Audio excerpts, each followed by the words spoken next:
Por la necesidad de hacer discípulos y cumpliendo el sueño de Dios, presentamos su programa Palabras de Vida Eterna, con sus pastores y amigos, Rubén y Enelsa Aguirre. Desde la 24 de diciembre, con gozo, gracias. Reciba esta palabra que va a ser de bendición para su vida. Mateo capítulo 7, verso 28, dice la palabra del Señor. Cuando terminó Jesús estas palabras, la gente se admiraba de su doctrina. Lean conmigo, porque les enseñaba como quien tiene autoridad y no como los escribas. Vamos a leer la última parte. Porque les enseñaba como quien tiene autoridad y no como los escribas, andando bajo autoridad. Nos encantan las cosas maravillosas que hizo Jesús. Quedamos impresionados con las señales y milagros que el Maestro hizo. Es más, superó a los que enseñaban, a los fariseos y los escribas. La gente valorizaba las enseñanzas de Jesús y se sorprendían y manifestaban con sus palabras que lo sorprendente de las enseñanzas de Jesús era que Él enseñaba como quien tenía autoridad y no con los fariseos y escribas. Y es que esa autoridad de Jesús que impresionaba y que traía precisamente señales y milagros, se debía a una sola cosa, que era un hombre bajo autoridad. Todo lo que hizo Jesús lo hizo en obediencia a su Padre Celestial. De allí que nosotros tenemos que aprender el valor de estar bajo autoridad. Nos gustan los milagros, decimos amén, nos gustan las señales, nos gusta ver el respaldo que Jesús tenía. Aún los demonios se sujetaban ante su palabra, y la gente, cuando analizaba las enseñanzas de los doctores de la ley y las enseñanzas de Jesús, veían algo refrescante, veían algo del Espíritu, veían algo diferente. Y es que ellos podían percibir, ellos discernían que Jesús hablaba como con autoridad, como quien tenía autoridad, y no como los fariseos. Porque los fariseos enseñaban cosas que no vivían, pero Jesús vivía bajo la autoridad de su Padre. Lección número 1, disfrute estar bajo autoridad. Dile al que está a su lado, disfruta estar bajo autoridad. Si a Jesús le fue bien por estar bajo la autoridad de su Padre, a usted le va a ir bien si aprende el valor de estar bajo autoridad. Solo en unos días que la ciudad se desenfrena y la gente puede andar como quiera, ve cómo se revuelve la ciudad. Imagínense que no existiera la policía ni las leyes en este país. En 4 días este país lo desbaratan.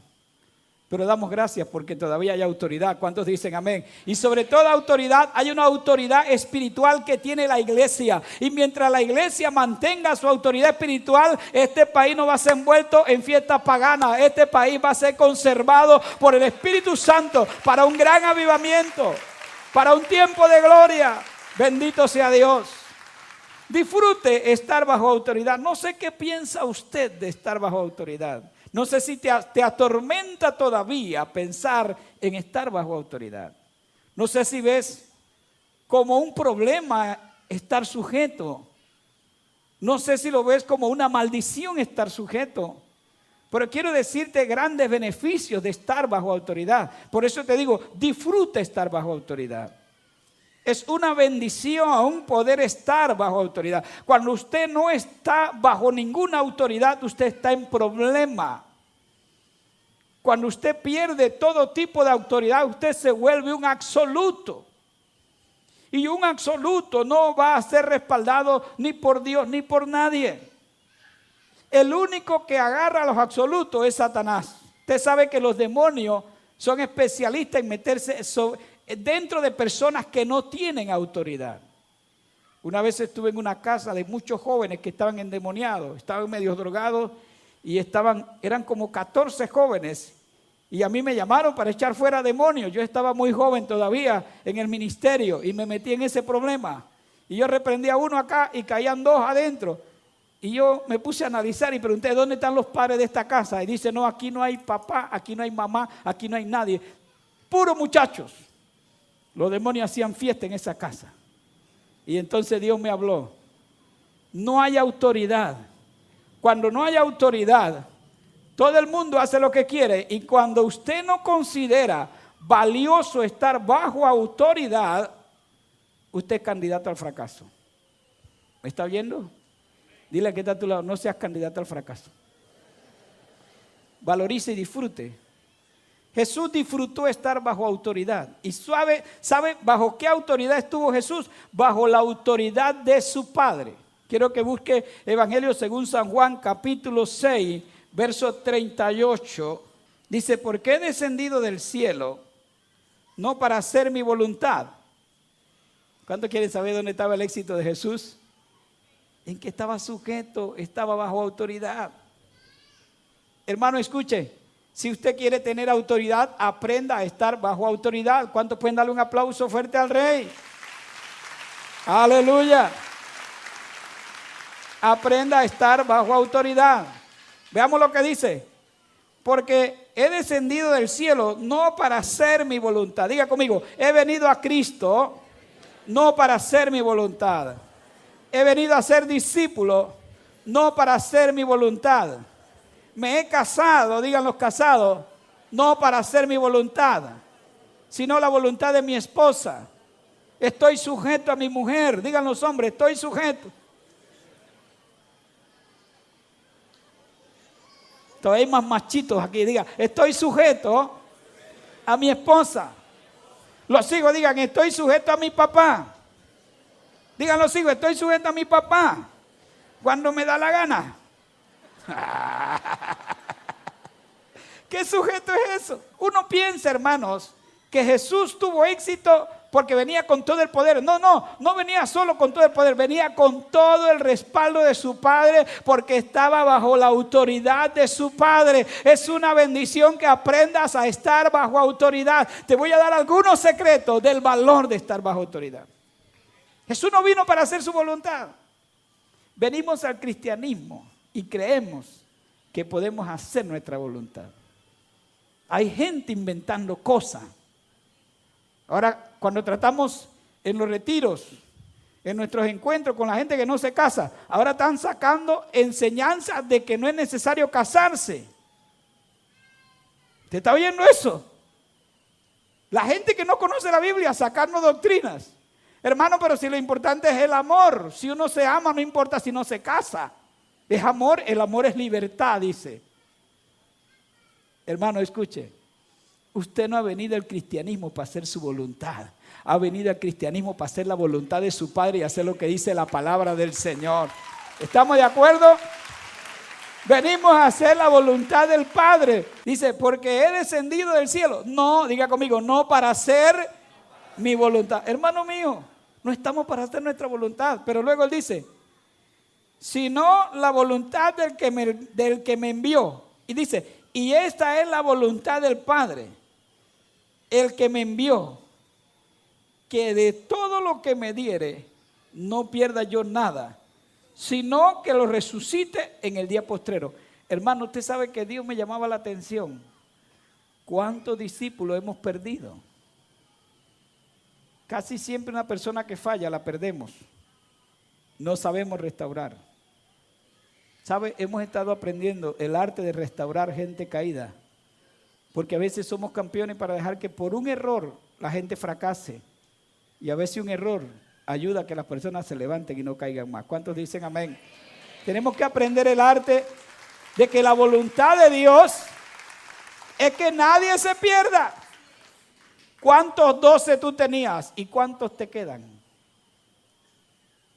¿Aló? ¿Cuántos has cambiado? ¿Y a cuántos has sentado en la silla del congelador? Yo sé que hay gente a veces, hermano, que no se puede ya. Pues Dios, si no hace algo, Dios, ¿quién puede hacer algo? ¿Aló? Pero la voluntad del Padre es que no se pierdan. Diga conmigo, no debemos perder.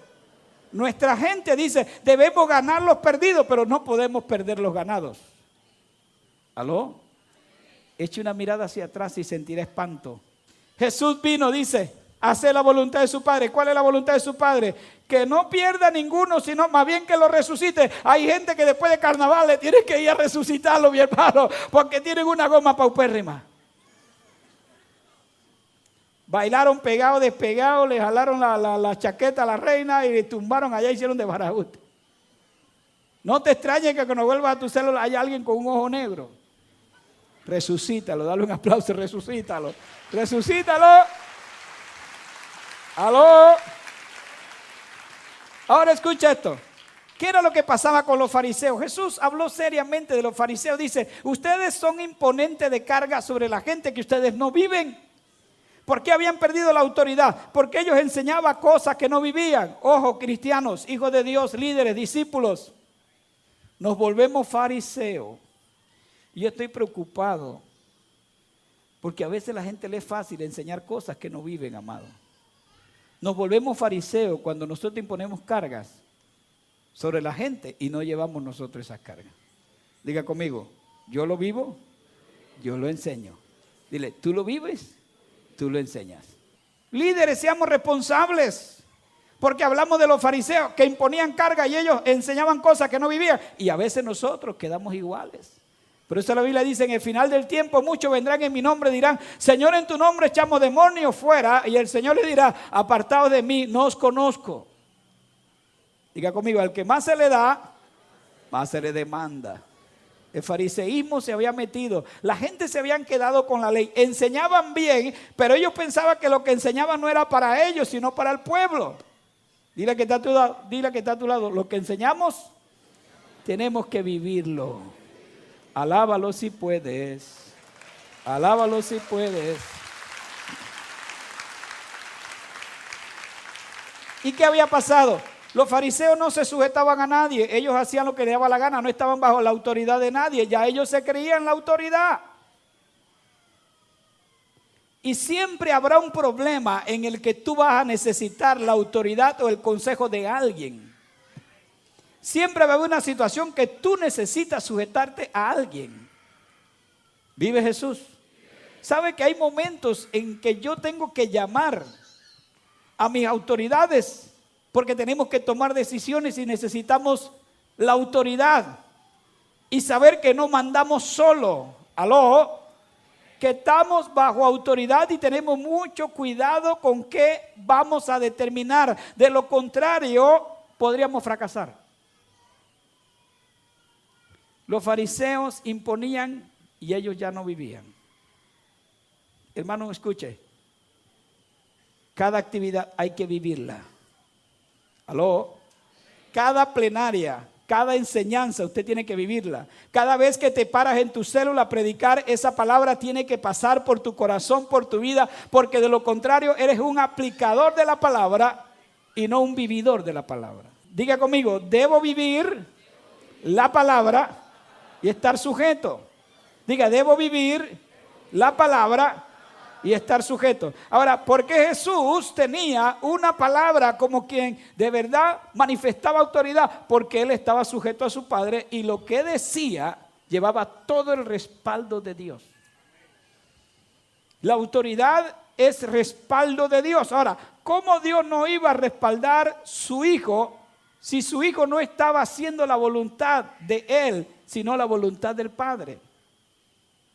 Amado, Jesús tenía todo el respaldo de su Padre porque Él estaba totalmente bajo la autoridad de su Padre. ¿Vive Jesús? Amado, fíjense esto.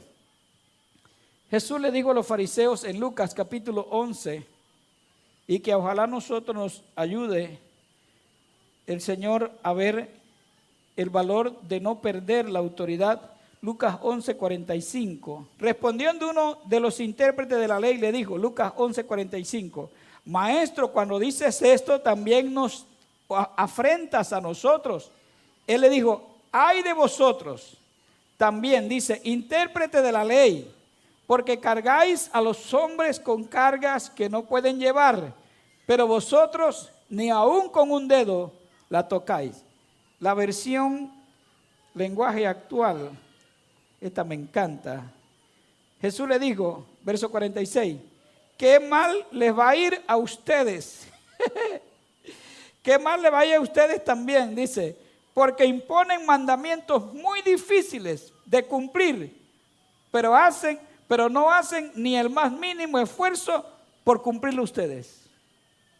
Diga conmigo, lo que enseño, tengo que vivirlo. Hermano, escuche, ese es el problema. La autoridad viene de andar bajo autoridad. Y la misma palabra es la autoridad también para nosotros cuando nosotros la vivimos. Jesús dijo, el que me oye esta palabra y las hace, le compararé al hombre prudente que edificó su casa sobre la roca. ¿Todavía alguno de ustedes tiene miedo de descarriarse cuando vienen estos días? Hay gente que dice, hermano, no hay nada, porque si no hay nada en la iglesia estos días, mi esposo se me puede echar unos tragos. Mire, cuando usted está bajo autoridad y está sujeto a la palabra, nada ni nadie lo va a mover de su fe. Nada ni nadie lo va a mover de su fe.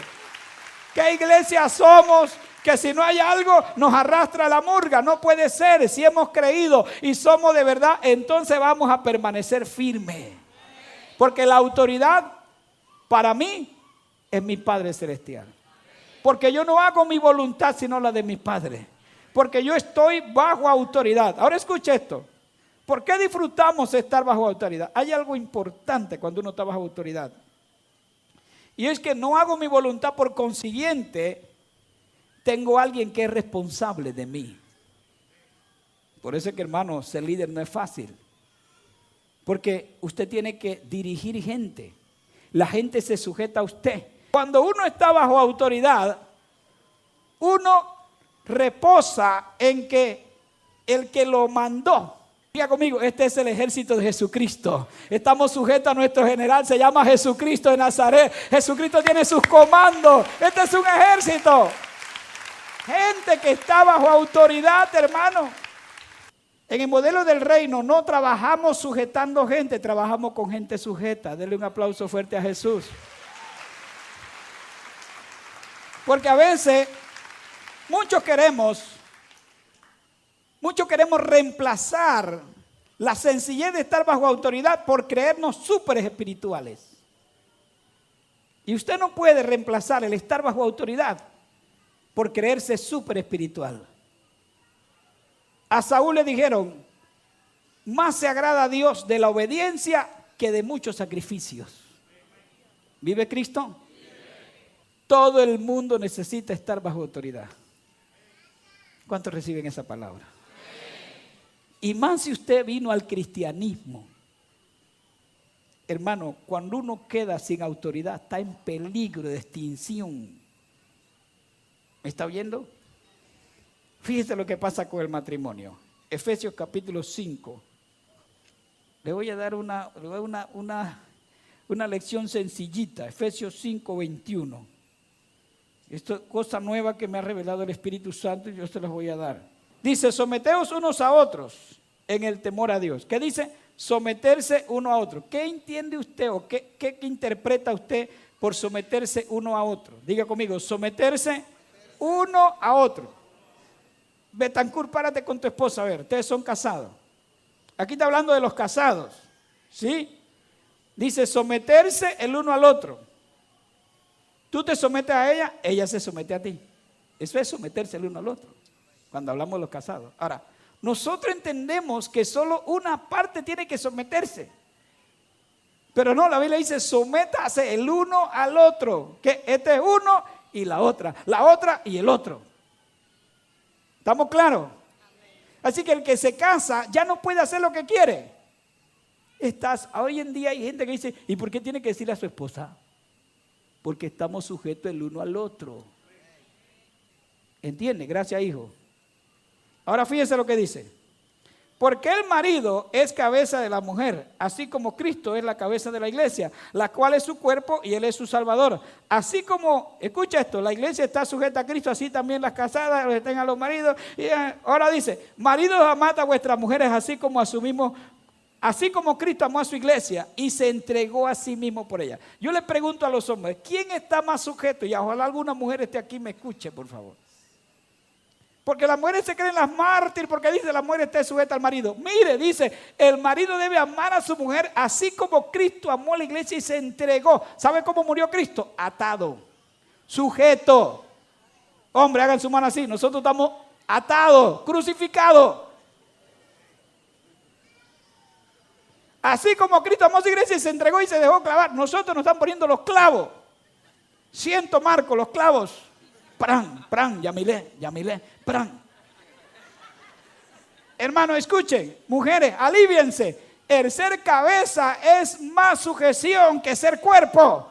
La cabeza tiene que llevar todas las presiones, el asunto. Y cuando se forma el problema con los hijos, la mujer dice, ay, espera que venga tu papá.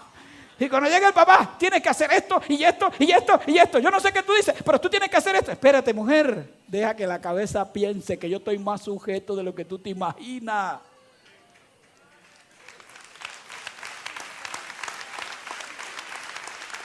Ah, no, pero la señora le dice, ay, a tu papá.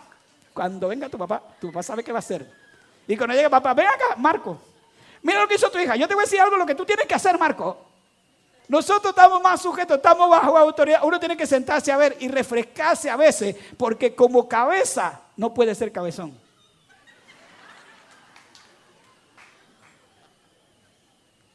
¿Aló? ¿Por qué en esta iglesia enseñamos que los hombres que quieran permanecer en Cristo, los hombres que quieran servir, los hombres que quieran ser líderes, aprendan a vivir en su familia? El que se casa se sujeta a su mujer, y estar sujeto está en condiciones de recibir bendición de Dios y de empezar a prosperar, porque ya no hacen lo que quiere. Oye, yo he encontrado hombres que recién casados me dicen, varón, ¿usted qué dice? Mi mujer dice que yo vote ese chit. Yo digo, ¿por qué, varón? Esa mujer quiere mandarme, pero ¿por qué quiere que vote el chit? No, es que ahí yo tenía una remolina que me llamaban. Y ahora como se enteraron que yo me casé, ahora me llaman triste. Entonces yo trato de ministrarle, varón, para que... Y yo le digo, varón, vote el chip. Bótelo. Porque si su mujer le está diciendo que vote ese chip para que la remolina no lo llame, ¿qué tiene usted que hacer? Vote su chip. Consiga otro. Varón, pero es que yo tengo todas mis amistades. Bótelo. Usted está sujeto a su mujer. Y cuando hay hombres que vienen aquí no entienden eso, entonces dice, ay, el pastor enseña que la mujer lo mande a uno. No, mi hermano. Lo enseño que usted aprenda a ser sujeto. El hombre que aprende a estar bajo autoridad saca su matrimonio adelante, no cae en divorcio, no cae en separación, sigue firme, no fracasa, va de gloria en gloria. El diablo no puede contigo porque tiene que meterse con dos cada vez que se mete contigo. Cuando se mete con su mujer, se mete contigo, se mete contigo, se mete con tu mujer. No puede. El hombre que cuenta con la ayuda de su esposa es muy difícil que fracase. El hombre que aprende a andar bajo autoridad, aprende a llevar su familia, aprende a escuchar a su esposita, aprende a veces a darle sus jaladitas de oreja, decirle, mami, quédate quieta. Todo esto es parte de un aprendizaje, aprende a reconciliarse. Amado, escuche, cuando uno anda bajo autoridad, Dios lo bendice, Dios lo ayuda. Y le voy a decir algo, el diablo lo respeta. Usted sabe que en el libro de Hechos hay una historia donde empezaron los apóstoles a echar fuera demonios, y eso se formó, hermano, que hasta los brujos dejaban todos sus libros y se convertían, y entonces se corrió la fama que estaban los demonios saliendo. Aparecieron unos muchachos, hijos de un tal Ezebes, de los exorcistas ambulantes que echaban demonios. Mira, había gente ambulante echando demonios fuera. Y hay líderes que quieren ser ambulantes. Varón, es que nos llamaron por allá y allá fuimos a una casa de un hechicero. ¿Y quién los mandó para allá? No, varón, es que había un demonio. ¿Quién los mandó para allá? Veamos lo que pasa. Hechos 19, verso 13. Pero algunos de los judíos exorcistas ambulantes, oiga esto, me encanta la Biblia. Algunos de los judíos exorcistas ambulantes intentaron invocar el nombre del Señor Jesús sobre los que tenían espíritus malos, diciendo, os conjuro por Jesús el que predica Pablo. Habían 7 hijos de un tal Ezeba, judío, jefe de los sacerdotes, que hacían esto. Pero oiga lo que dice, pero respondiendo el espíritu malo, dijo, a Jesús conozco y sé quién es Pablo. Pero vosotros, ¿quiénes sois? Y el hombre en quien estaba el espíritu malo, saltando sobre ellos y dominándolos, Diga conmigo, pudo más que ellos. De tal manera que huyeron de aquella casa desnudos y heridos. Diga conmigo, desnudos y heridos. ¿Por qué, hermanos? Porque estos tipos se saltaron a echar fuera demonios. Oiga esto, usaron el nombre de Jesús, pero no sabían quién era Jesús. Y usaron como referencia en el nombre de Jesús el que predica Pablo, porque ellos veían que Pablo decía en el nombre de Jesús fuera y los demonios se iban. Entonces ellos creían que tenían la fórmula. Y ellos dijeron, te reprendemos en el nombre de Jesús el que predica Pablo. O sea, ellos creen que esta cosa es con fórmula. Diga conmigo, no es con fórmula, es con autoridad. Tú tienes que saber quién es Jesús, que Jesús te delegó la autoridad para echar fuera demonios cuando eres un verdadero discípulo. Te conjuro en el nombre de Jesús que predica Pablo. Y dice que el espíritu malo sabe que estos tipos no saben dónde están parados. Y le dice, nosotros sabemos, Jesús lo conocemos. Y sabemos quién es Pablo. Pero ustedes, ¿qué pelagatos son ustedes? ¿Quiénes son ustedes? ¿Qué Remolino González son ustedes? Y dice que el demonio le brincó encima. Y le quitó la ropa y salieron heridos. ¿Sabe por qué? Porque ellos no tenían autoridad y no estaban bajo autoridad. Hermano, escuche. Tenemos que estar sujetos a Dios. Tenemos que estar sujetos a la iglesia. Tenemos que estar sujetos a nuestros pastores, a nuestros líderes. Hijos, todavía les conviene estar sujetos a sus padres. Ningún hijo que violenta la sujeción a su padre le va a ir bien. Ya algunos tienen labrado su destino. Y algunos ni arrepentirse bien saben. La típica hoy es, la gente hace las cosas malas y anda con una pistola soberbio. El que se mete conmigo le disparo. Cállese la boca. Aprenda a ser humilde. Aprenda a ser sencillo. No le grite a su papá. La riega y todavía grita. Quédese callado, muchacho de Dios. Oye, todavía te arrancaste en estos días. Mantente fresco. Llega a tu célula callado. No respires muy duro. Que la misericordia de Dios te alcance para que te vuelvas a levantar. Tome y qué, pues. Fornique y qué. Aleluya. Si tú aprendes a estar bajo autoridad, te va a ir bien. Mire, hermano, yo he aprendido, cuando yo llego a algún lugar, voy a predicar. Yo apenas llego, me meto bajo la autoridad de los que mandan en la casa. ¿Vive Jesús? Cuando usted sale a la calle, usted tiene que estar bajo la autoridad de los que dirigen el tránsito. ¿Aló? Amado, tenemos que aprender a disfrutar estar bajo autoridad. No es cuánto tú crees que mandas, cuánto tú crees que estás bajo autoridad. ¿Disfrutas estar bajo autoridad o te cae mal? Porque en el mundo nos rebelábamos contra la autoridad, pero en Cristo nos alegramos estar bajo autoridad. Toda la autoridad que Jesús ejercía venía de estar bajo la autoridad de su Padre. Si quieres triunfar en tu vida, aprende el valor de andar bajo autoridad. Estas son palabras de vida eterna para usted. Hemos presentado su programa Palabras de Vida Eterna. Gracias por sintonizarnos y les esperamos en nuestro próximo programa. Señor, ¿a quién iremos si solo tú tienes palabras de vida eterna?